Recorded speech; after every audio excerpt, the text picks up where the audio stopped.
Shalom Bapak Ibu yang diberkati Tuhan, kita jumpa kembali dalam FWF Osaka Filmono, Fellowship Obrolan Santai Keluarga Allah. Malam hari ini kita akan belajar firman Tuhan yang akan dibawakan oleh hambanya Pastor Doni Hermawanto dari Kupang, yang akan membahas eksposisi Habakuk 1. Sebelum kita mendengarkan sabda Tuhan, kita akan awali di dalam doa. Saya mohon kesediaan Pak Samuel untuk berdoa. Silakan Pak Samuel.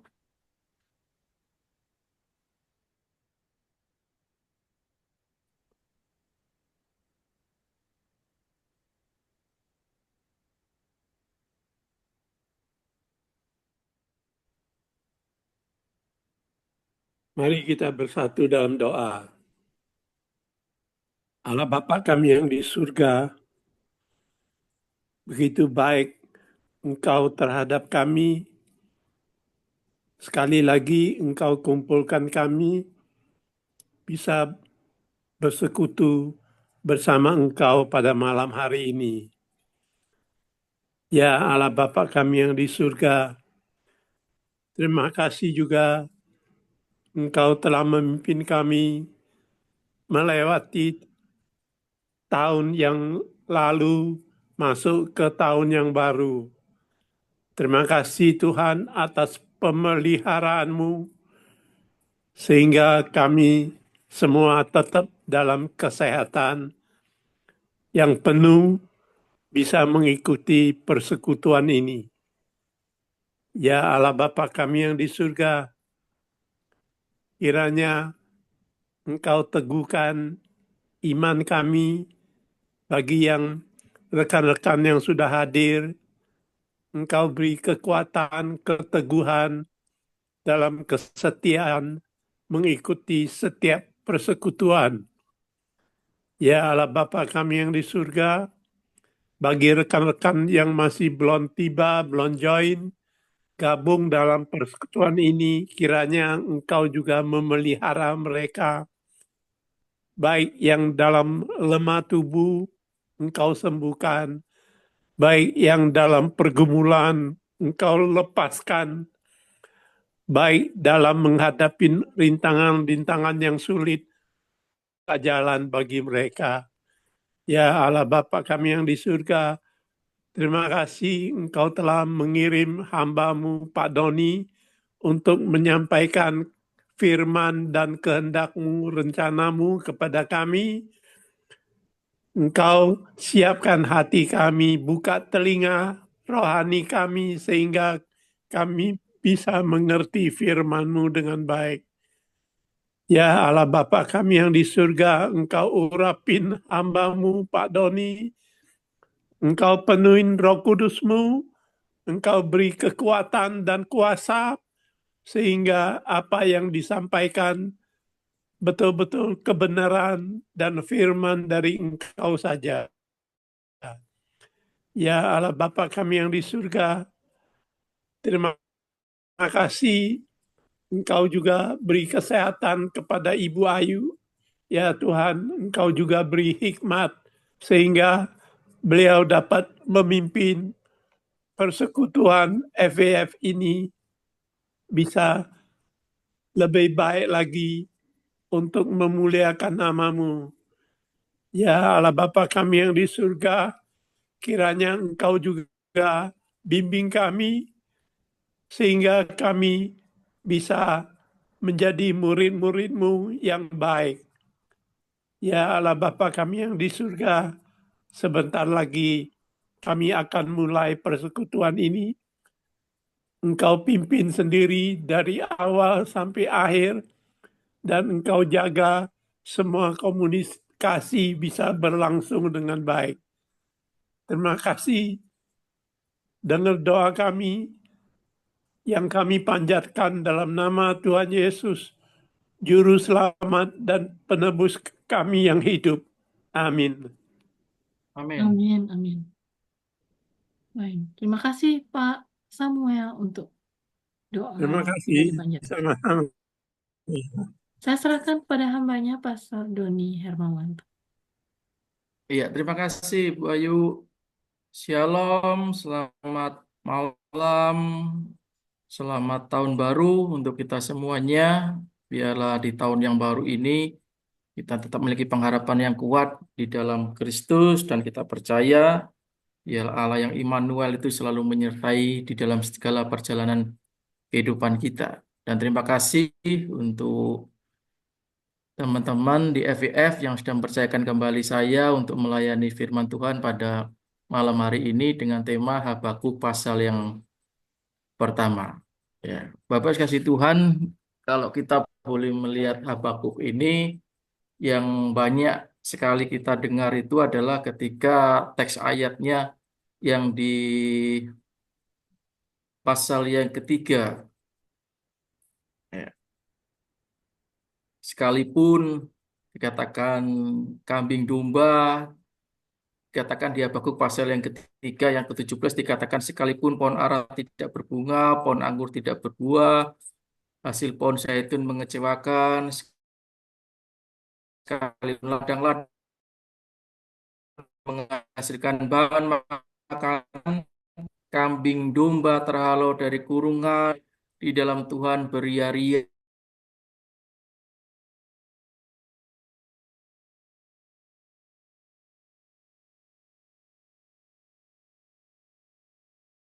Dalam Allah. Kita saling dengar ada teks ayat di banyak dan paling banyak dimengerti, paling banyak dihafal, paling banyak dikutbahkan tentang hal itu. Tetapi sebetulnya kalau kita boleh melihat kitab Habakuk secara keseluruhan ini, ya kitab Habakuk ini berbeda dengan kitab para nabi yang lain.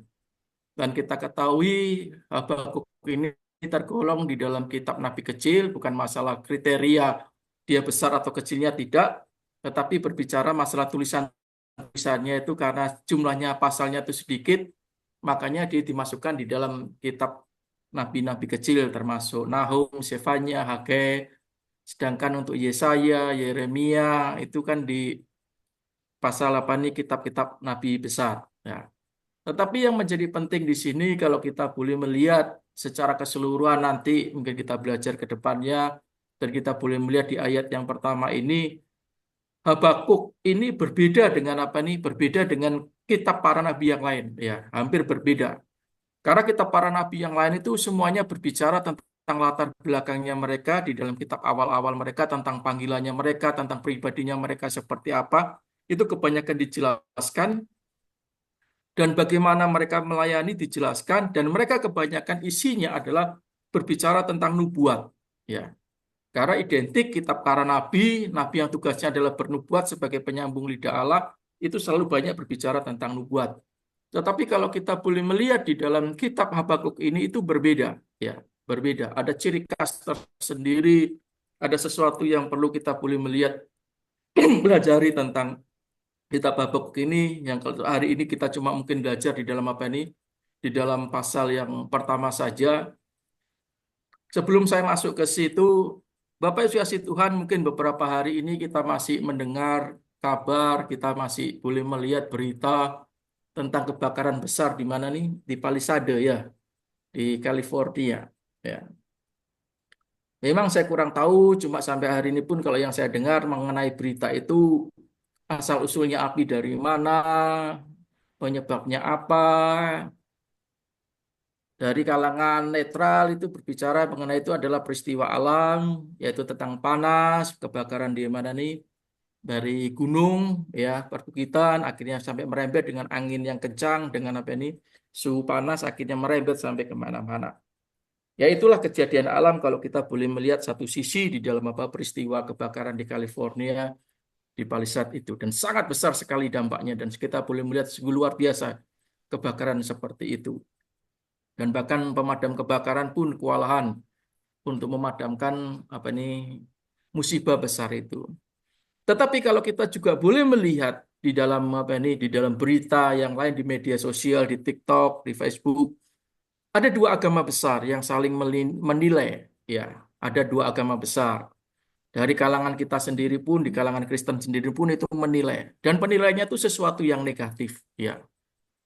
Artinya satu sisi yang selama ini saya melihat itu semuanya peristiwa di California, kebakaran itu selalu dihubungkan dengan sesuatu yang negatif, yaitu berbicara mengenai hukuman Tuhan, karena mereka ini melaknat, karena mereka itu menghina Tuhan, dan tetek bengeknya artinya semuanya itu negatif, akhirnya terjadilah peristiwa itu. Dan ternyata saya juga boleh melihat di media yang lain, agama yang lain pun juga menyoroti hal itu. Tetapi beberapa hari yang lalu saya boleh buka Facebooknya teman-teman di Facebook, dia salah satu dosen teologi, dia melihat cara pandang yang lain. Ya, dia mengatakan, dia dalam ringkasannya mengatakan seperti ini.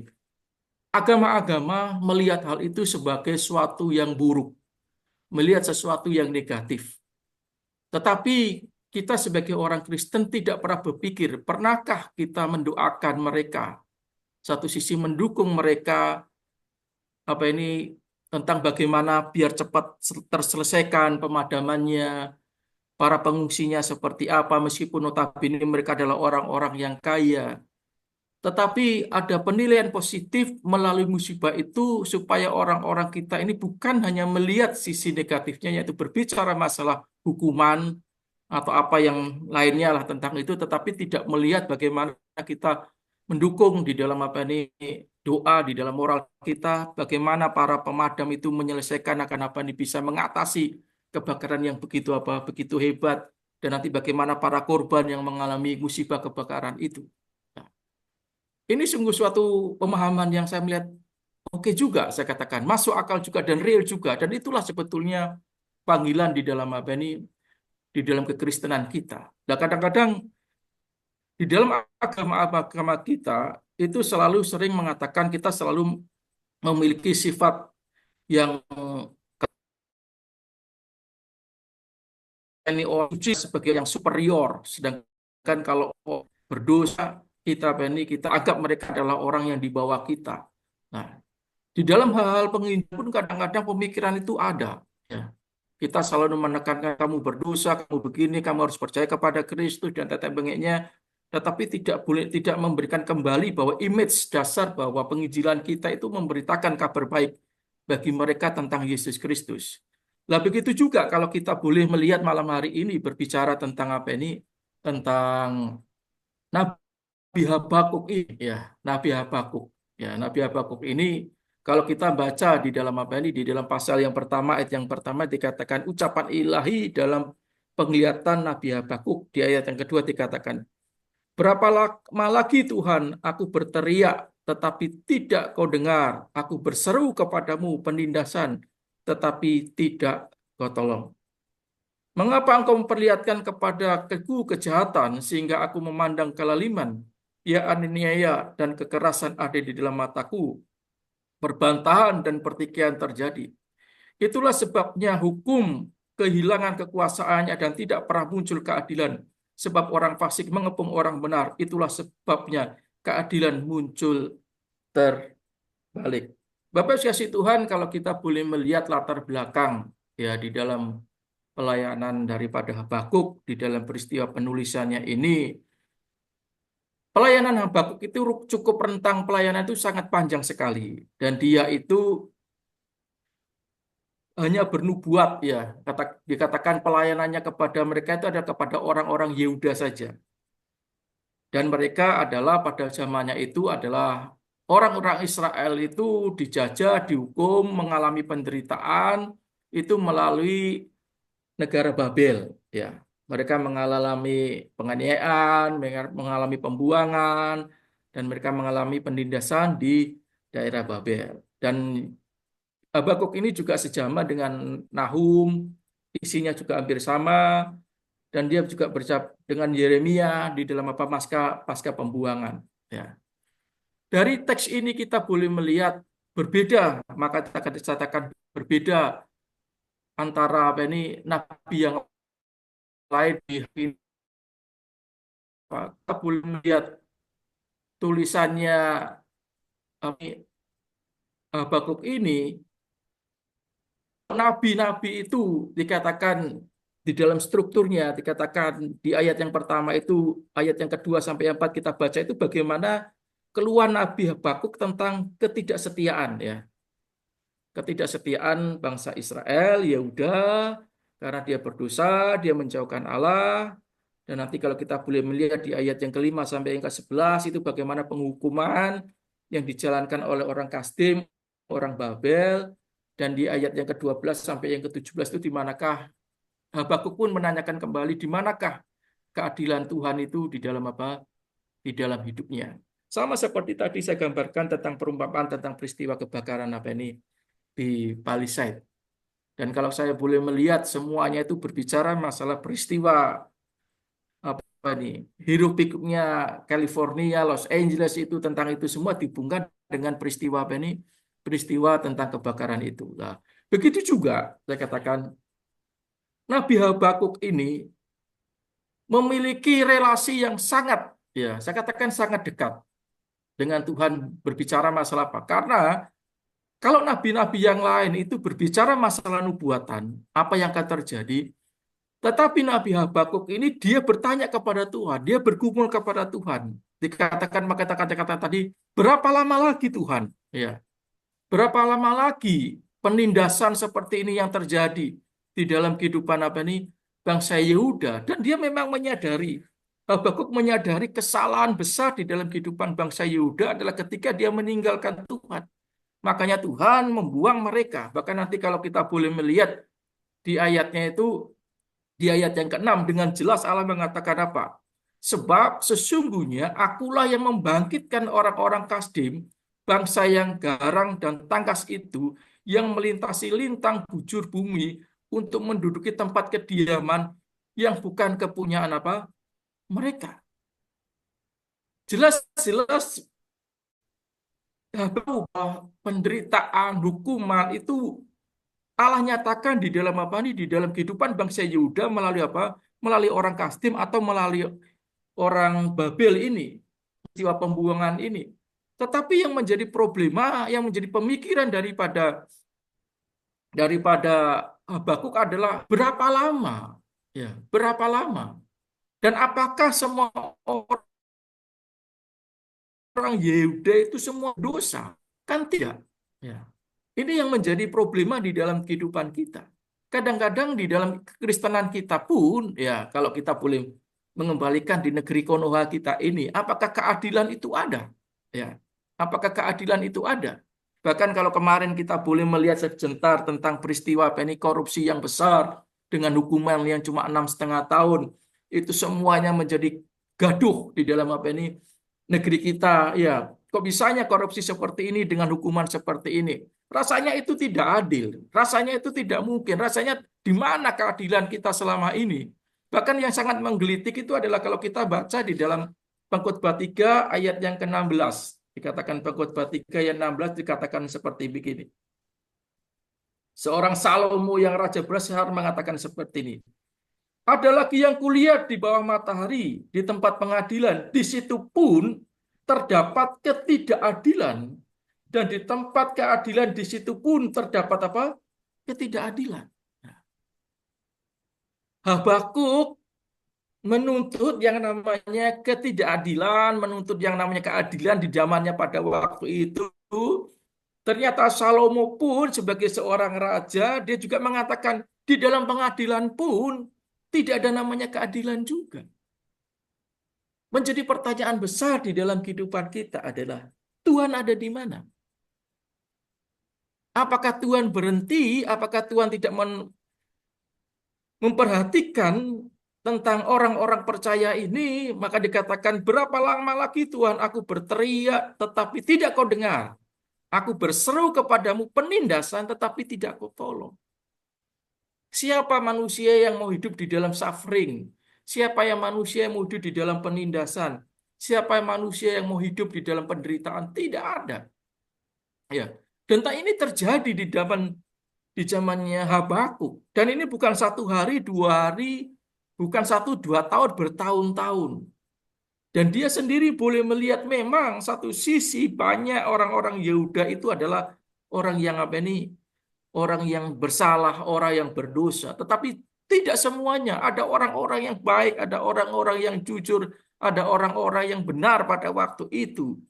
Tetapi Habakuk melihat bahwa ketika mereka mengalami penindasan, ketika mereka mengalami penderitaan, ketika mereka mengalami tantangan berat di dalam kehidupannya, Jangan sampai orang-orang yang benar ini pun akan tergeser imannya dan akan ikut seperti itu karena penderitaan itu. Sedangkan dia tidak apa nih? Tidak mengalami. Itu yang menjadi apa? Problema kita hari-hari ini, menjadi pergumulan kita hari-hari ini. Dikatakan seperti gini, ada tulisan mengatakan gini. Manusia berada dalam ketidakpastian, ya, dan terus bertanya di mana ujung dari kesusahan ini. Ya. Manusia itu selalu bertanya, apakah ada kepastian di negara kita berbicara masalah hukum, berbicara semuanya. Atau kalau kita sebagai orang Kristen, apakah benar keimanan kita ini seperti apa? Dan dikatakan, dan terus bertanya, di manakah ujung dari kesusahan ini? Ya. Ketika kita mengalami penderitaan, ketika kita mengalami ketidakadilan, sampai kapan kita harus menghadapi seperti ini? Apakah kita akan kalah dengan sendirinya atau kita tetap fighter terus untuk menghadapi yang namanya ketidakpastian dan apa kesusahan seperti ini? Selanjutnya dikatakan begini, namun di tengah kemalangan itu, namun di tengah kemalangan itu Allah sumber keadilan hadir menemani. Ya. Allah sumber keadilan hadir menemani, menolong, dan mengarahkan manusia untuk menuju hidup yang adil. Ya. Memang kalau kita baca, yang katakan itu seolah-olah gampang memang. Allah itu hadir memang, Allah itu menolong memang, Allah itu menamai, Allah itu mengarahkan manusia untuk hidup yang adil. Tetapi sulit sekali. Ya. Kita tidak punya pegangan seumpama kalau kita berbicara kita sendiri yang mengalami seperti ini. Mungkin dalam pikiran kita kalau kita tidak bisa berbuat apa-apa. Tetapi di dalam hati keimanan, di dalam iman kita yang sekecil apapun, kita masih sadar, saya masih punya Tuhan. Saya masih punya Allah. Dan inilah mengapa Habakuk itu berteriak kepada Tuhan. Bukan berteriak kepada orang lain, bukan teriak kepada bangsa yang lain untuk menolong mereka. Tetapi Habakuk berteriak kepada Tuhan. Dia ngomong, Tuhan, ini seperti apa Tuhan? Ya. Dikatakan selanjutnya, tujuan, yakni keadilan, sudah disediakan Allah. Namun, kita harus masih menempuh perjalanannya dan kita membutuhkan peta agar kita tidak tersesat. Nah, disinilah dikatakan di dalam perjalanan yang tidak jelas itu sebetulnya. Tetapi kita ini memiliki peta. Kita ini memiliki guide, buku guide. Ya, kita memiliki pegangan yang namanya firman ini. Ya. Ini yang menjadi pegangan di dalam kehidupan kita sebagai orang-orang Kristen di dalam dunia modern seperti ini. Kita mengerti dari mana, kita memahami seperti apa tentang bagaimana kondisi kita. Mungkin kalau kita sudah pernah berusuran dengan peradilan, kita pernah mengalami yang namanya ketidakadilan di dalam apa nih, di dalam kehidupan kita, ya kita mungkin bisa merasakan secara pasti. Tetapi kalau kita belum pernah mengalami hal seperti itu, ya kita seolah-olah kita berbicara rasanya enak sekali. Tetapi inilah bukti nyata yang kita boleh pelajari, yang kita boleh lihat di dalam apa ini, di dalam tulisan daripada Habakuk pasal yang pertama ini, berbicara ketidakadilan. Ya. Dan kadang-kadang apakah kita mau ikut jalurnya yang ada di dalam dunia hari-hari ini, yang juga tidak menunjukkan ketidakadilan di dalam apa, di dalam kehidupan kita. Apakah kita juga ikut terserongkan atau terkikis keimanan kita, ya tentang apa nih, tentang ketidakadilan atau keberadaan kita, ketidakjelasan kita yang terjadi di mana nih, di bawah bumi ini, dan kita boleh melihat semuanya. Dan disinilah kita mau belajar sebetulnya. Kalau saya boleh meringkaskan, ada 4 makna yang boleh kita lihat, yang kita boleh pelajari. Yang pertama adalah dari peristiwa Habakuk ini. Yang kita boleh melihat adalah Habakuk itu memiliki belajar yang namanya kejujuran dalam iman. Ya. Kejujuran iman. Ya. Yesus mengatakan iman sebesar apa ini? Biji sesawi. Ketika murid-muridnya pun mengalami problema, dikatakan muridnya mengatakan tambahkanlah apa ini? Tambahkanlah iman kami. Ya, tambahkanlah iman kami. Poin yang pertama yang kita boleh melihat di dalam dialog antara Tuhan dengan Habakuk ini. Habakuk memiliki kejujuran berbicara masalah iman. Ya, Bapak dikasih Tuhan, kalau kita seumpama di dalam apa ini, di dalam kehidupan kita, notabene kita sebagai orang Kristen tinggal di tengah-tengah mayoritas Kristen, itu menjadi sesuatu yang enak, sesuatu yang mudah dan tidak menjadi tantangan di dalam apa ini, di dalam kehidupan kita. Itu is fine-fine saja. Kita mau berbuat apa, kita mau melakukan apa, itu sesuatu yang sangat mudah sekali. Kalau kita berada di dalam keimanan yang lingkungannya itu mendukung kita.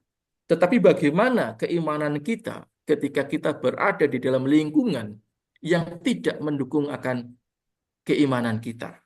Ya, Bapak kasih Tuhan, ketika kami dulu di Tuban, ya di Tuban itu kan sampai hari ini pun dikatakan sebagai kabupaten kota Bumi Wali. Ya, memang di sana ada Wali Songo dan Sunan Bonang ada di sana. Ya, kadang-kadang karena jumlahnya itu sedikit orang-orang Kristen di sana. Dan kita tahu sekarang itu kan sudah ada handphone. Kalau dulu kan belum ada namanya handphone.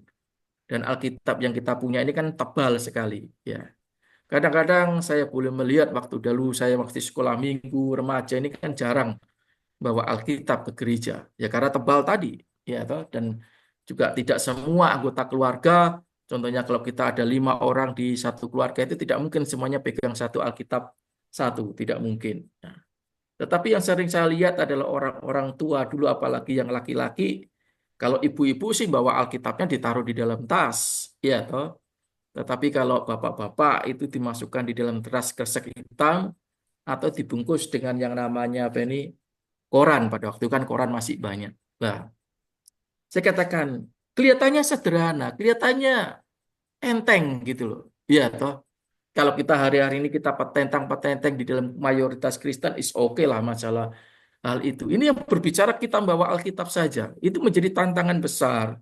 Menjadi mungkin malu bagi kita yang di dalam minoritas pada waktu itu. Nanti mungkin kita diejek. Makanya kenapa kita masukkan di dalam tas kresek hitam. Kenapa kita bungkus dengan yang namanya koran pada waktu itu. Ya toh. Ya itulah tadi saya katakan tantangan. Nah, hal ini juga sama. Ini lebih berat yang dihadapi oleh Habakuk pada waktu itu. Tetapi Habakuk memberanikan diri. Dia bertanya kepada Tuhan langsung. Sampai kapan ini terjadi? Apakah nanti iman saya sebagai seorang nabi juga akan luntur? Kalau saya ini terus memohon dan ternyata Allah itu tidak pernah mendengar, dan sampai kapan ini terjadi di dalam apa? Di dalam kehidupan daripada siapa ini? Di dalam orang Yehuda pada waktu itu. Bahkan engkau sendiri pun yang mengatakan, yang mengirim orang-orang Kasdim pada waktu itu. Apakah tidak ada cara yang lain untuk menghukum bangsa Israel, bangsa Yehuda pada waktu itu?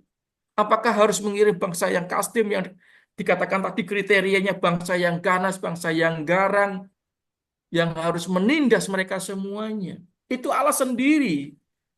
Dikatakan kejujuran iman daripada seorang Habakuk dikatakan seperti itu, dan Allah pun juga jujur kepada Habakuk bahwa dikatakan bahwa ini loh aku sendiri yang mengirim bangsa Kasdim ini, bangsa Babel ini untuk menghukum kamu.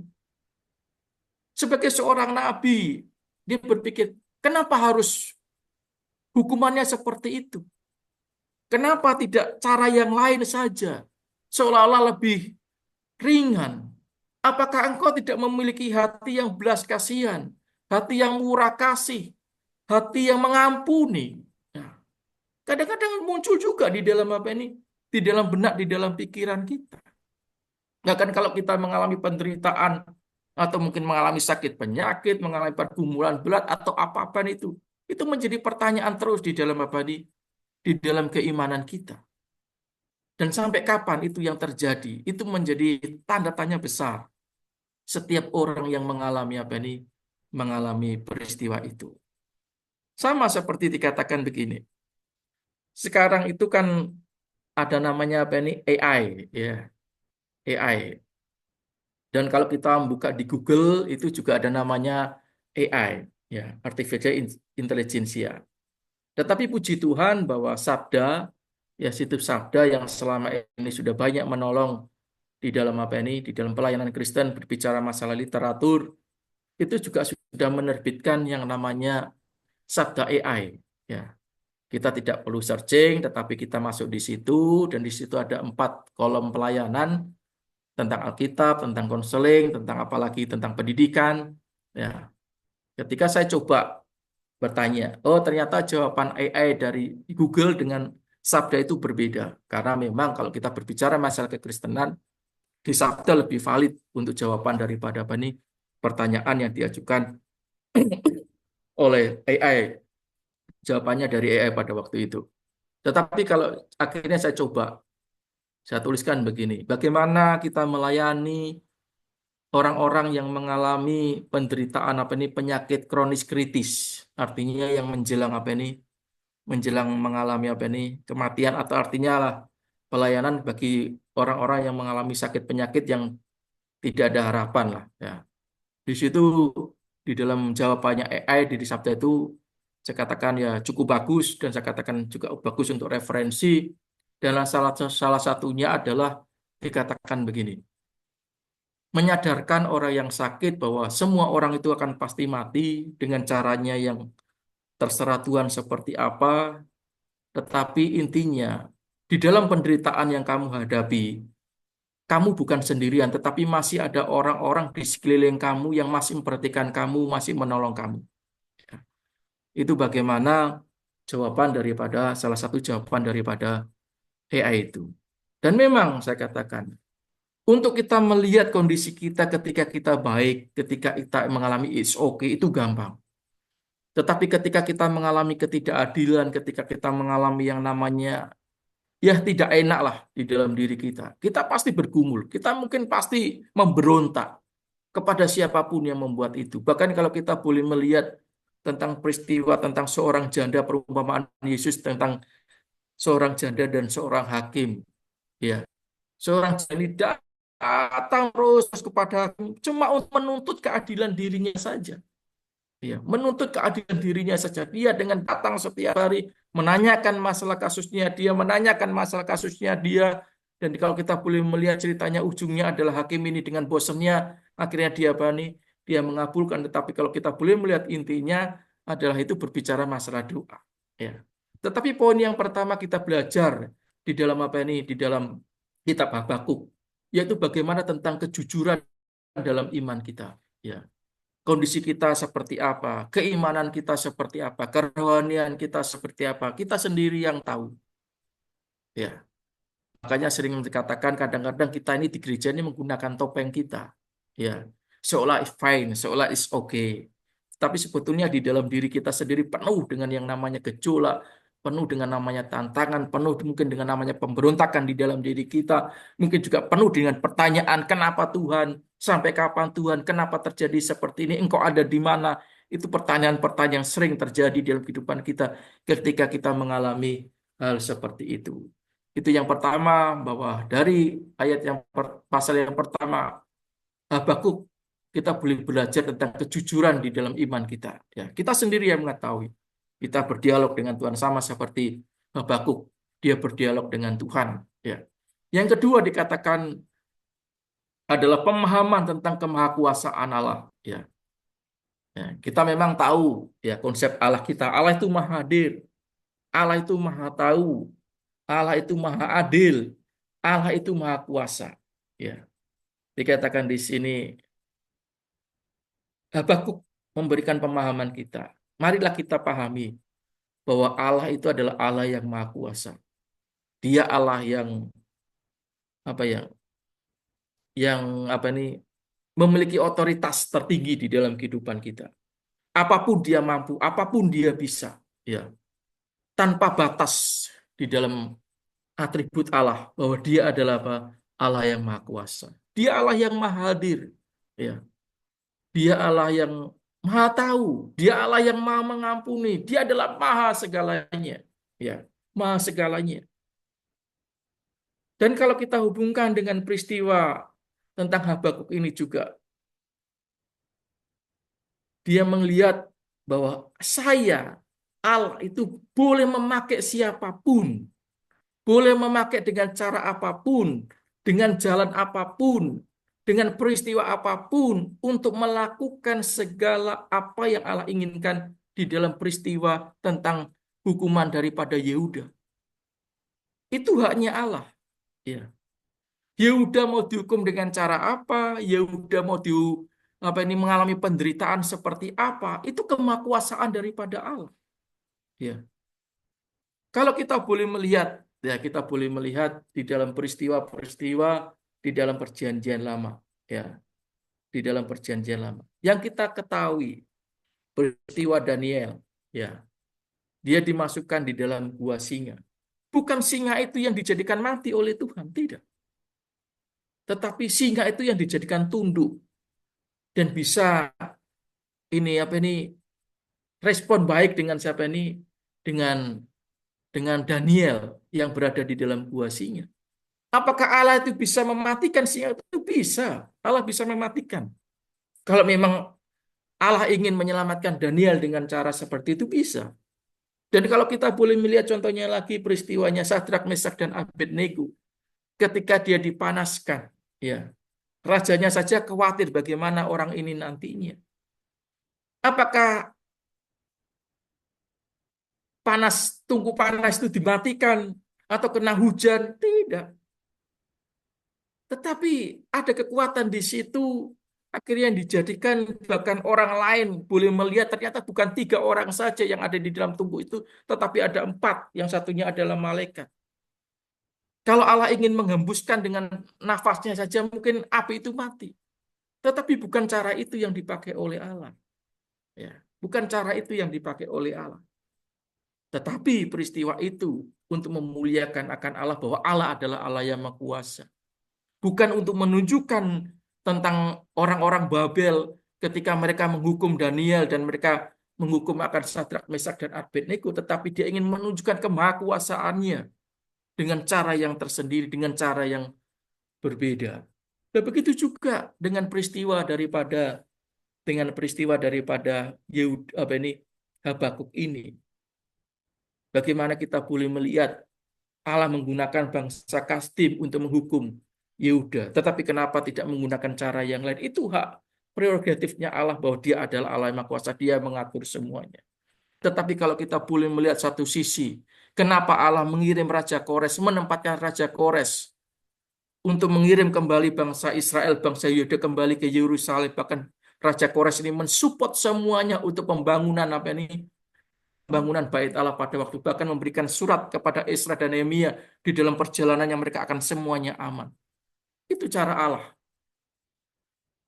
Kita diajarkan untuk memahami tentang kemahakuasaan Allah di dalam diri kita. Kadang-kadang dengan otak kecil kita pinginnya mengatur Tuhan. Kita ingin memberikan solusi kepada Tuhan. Tuhan, kalau saya mengalami seperti ini, caranya itu seperti ini, seperti ini Tuhan. Kadang-kadang pemikiran kita seperti itu. Kadang-kadang kita seolah-olah mengatur itu cara yang terbaik Tuhan, kalau Tuhan itu ingin menolong saya. Bahkan di dalam doa-doa kita pun kadang-kadang juga seperti itu. Kalau saya mengalami seperti ini, tolong bikin mujizat Tuhan. Bikin mujizat Tuhan. Kita semua kecenderungan sekali. Euforia kita dengan mujizat. Tetapi kalau kita boleh melihat di dalam Alkitab kita, di dalam Injil, bagaimana peristiwa-peristiwa Yesus tentang mujizat. Mujizat itu cuma menunjukkan mahakuasaannya saja. Tetapi bagaimana orang-orang yang mengalami mujizat itu, semuanya hampir endingnya tidak tercatat pada waktu itu. Bahkan kalau kita boleh melihat, ya, seorang raja yang dikasih umur 15 tahun, yang seharusnya dia meninggal, tetapi apa yang terjadi di ending hidupnya adalah dia mengalami kematian yang sangat buruk sekali. Nah, peristiwa Habakuk ini memberikan gambaran kepada kita. Yang pertama, bagaimana kita ada kejujuran di dalam keimanan kita. Kondisi kita sebetulnya itu seperti apa. Dan yang kedua, marilah kita boleh melihat, boleh memahami dengan benar Allah kita ini yang seperti apa. Kalau dikatakan dia adalah Immanuel, dia yang selalu menyertai kita, dia yang selalu hadir di dalam kita. Bahkan kalau dalam peristiwa Habakuk ini, dia adalah Allah yang Maha Kuasa, Allah yang boleh mengintervensi semuanya. Itu terserah Tuhan bagaimana menolong dan bagaimana Allah mau menghukum bangsa Yehuda pada waktu itu. Dan kalau kita terapkan di dalam kehidupan kita, percayalah, seperti dikatakan Yeremia, kita ini seperti bejana tanah liat. Penjunan itu selalu membuat yang terbaik pada tanah liat dan sesuai dengan keinginannya. Bukan tanah liat yang omong, penjunan bikin aku seperti ini, penjunan bikin aku sebagai mangkok, penjunan bikin aku sebagai guci. Tidak. Bukan tanah liat yang minta, tetapi seorang penjunan itu yang membentuk, yang menjadikan tanah liat itu yang tidak ada harganya sebetulnya. Tetapi ketika di dalam penjunan yang profesional, yang benar-benar handal, akan menjadi suatu benda yang sungguh luar biasa dan bernilai sangat tinggi di dalam kehidupannya. Begitu juga di dalam kehidupan kita.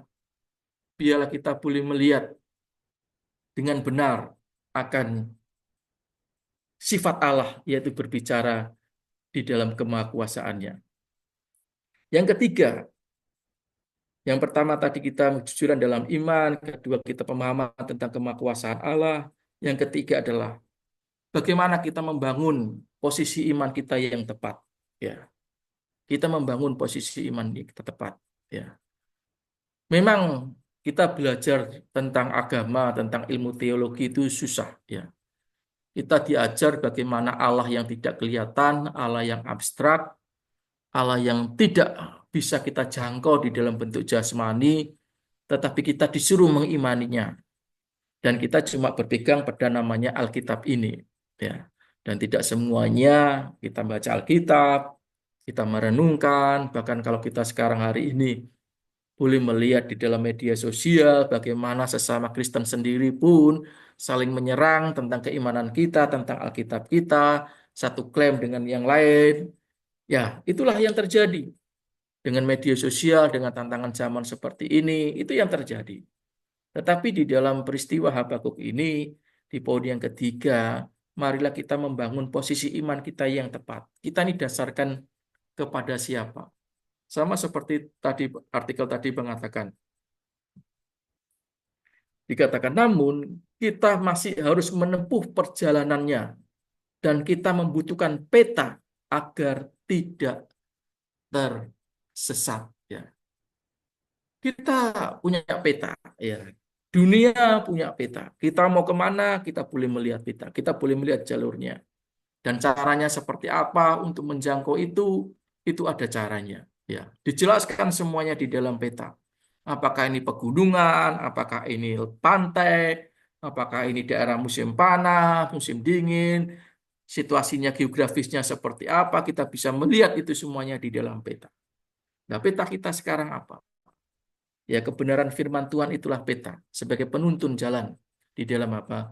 Di dalam kehidupan kita. Yang menunjukkan situasi kita sekarang itu ada di mana. Dari alfa sampai omega. Ada seorang ilustrasi ya, dikatakan seperti ini. Ada seorang bapak-bapak, dia dengan seorang pegawainya satu. Ya, bapak ini suka traveling. Ya, suka traveling. Bapak ini suka traveling. Dia ketika ketika mau perjalanan di tempat sesuatu yang baru, ya, di tempat sesuatu yang baru. Contohnya kalau dia mau ke Amerika, dia melihat Amerika di mana nih? Di Los Angeles, di Philadelphia, atau di New York, atau di Manhattan. Dan ketika dia mau jalan, dia melihat ini musimnya apa, kondisi suhunya bagaimana, musimnya seperti apa, apakah pakai baju dingin atau pakai baju panas, nanti perjalanannya lewat apa, itu semuanya dia belajar sebelum dia berangkat. Nah, begitu juga ketika dia mau ke Jepang, dia mau ke sana, karena Jepang sama seperti ada salju juga, ada musim panas juga, dia juga belajar itu semuanya. Dan ketika Bapak ini sedang duduk-duduk dengan seorang pegawainya, dia berpikir, nanti surga itu seperti apa? Ya. Apakah kita ini bisa menjangkau yang namanya surga? Dia bertanya, Bapak ini, perenungan di dalam hatinya, dan dia juga bertanya kepada kepada pegawainya, yang ada selalu berdiskusi bersebelahan dengan dia.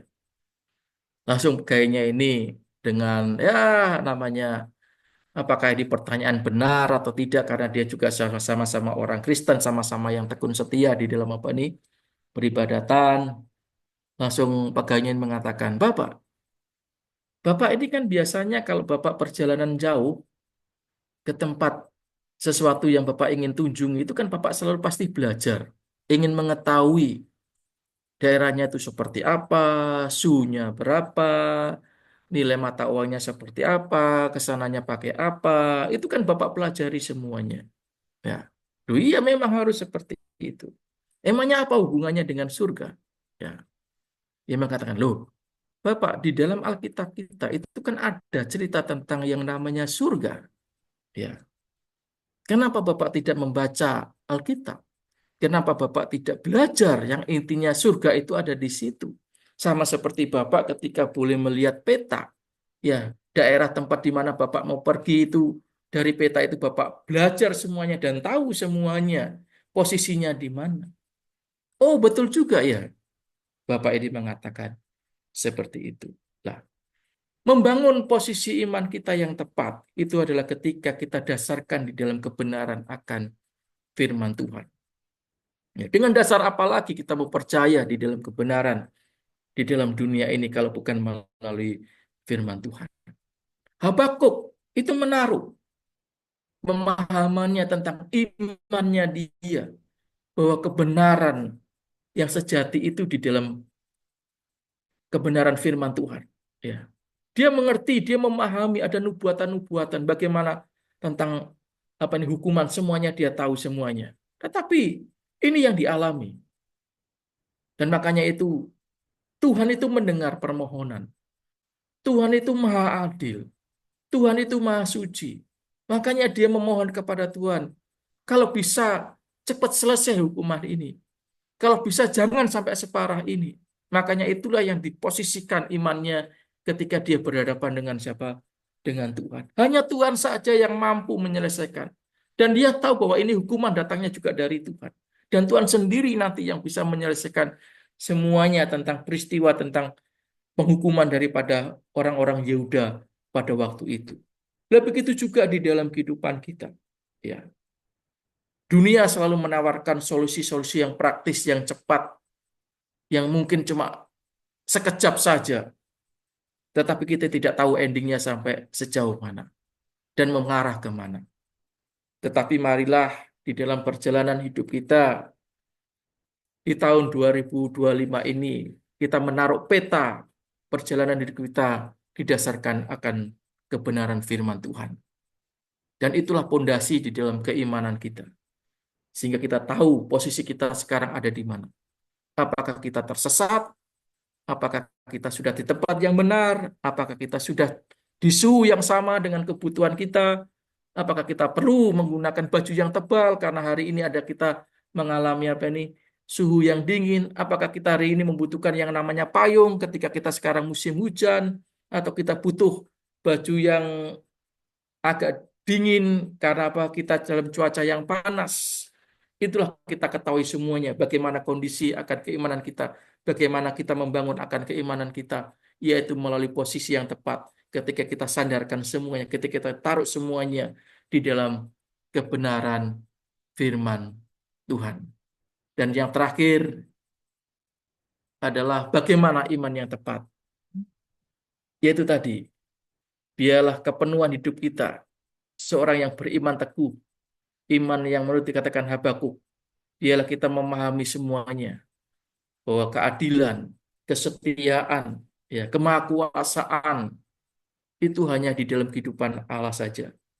Dan biarlah kita sebagai orang percaya, kita boleh meresponi apapun yang terjadi di dalam sekeliling kita. Mungkin kita mengalami ketidakadilan, mungkin kita mengalami sesuatu yang tidak baik, tetapi kita percaya Allah yang kita sembah adalah yang Maha Kuasa, Allah yang menunjukkan keadilannya di dalam kehidupan setiap orang yang percaya, dan biarlah kita boleh menuju kepada jalur rel yang benar di dalam menjalani keimanan kita.